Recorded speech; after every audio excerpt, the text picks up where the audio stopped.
It's hard not to love him because he's such a cute kid, and you know, his story is so endearing. Aaron has arthrogryposis. And arthrogryposis is a condition that happens when the children are in the womb. And for some reason or another, they don't move enough. When he was born, he had no ability to bend his elbows. His hands were extended in this way. His knees have limited range of motion, and his feet were clubbed and turned. He wants to move, he wants to get out, he wants to go. And because he is limited physically, a bike is just a wonderful way for him to be able to move fast. And that's how Courtney found out or started contacting us. Courtney Bradford was a postdoc in my lab, and she came in one day with this project in mind. She had met Aaron for the first time and came to understand his needs in terms of riding a bike, and said she had gone out and raised money to purchase a bike, but it needed quite a bit of modification for him to use. I had some experience with bikes and had students in the lab who were engineers, so we're sitting here in the middle of physical therapy. I broached the concept of, why don't we make this a service learning project and get a group together and develop a nice product for Aaron.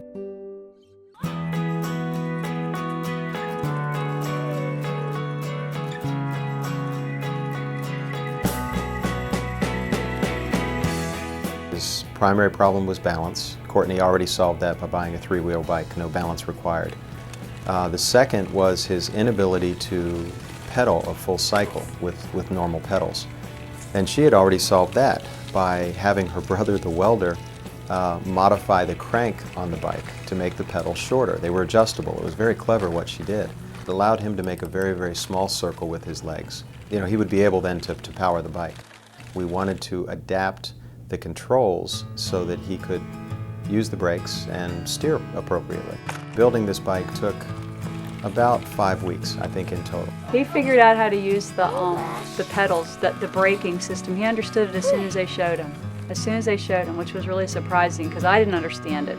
I still don't quite get it. You know, there's a long list of things he can't do. But bike riding is something that now he can do, and that's huge. That was a huge gift to be able to give him the freedom to be able to go. It can grow with him. That bike he can have until he's a grown-up.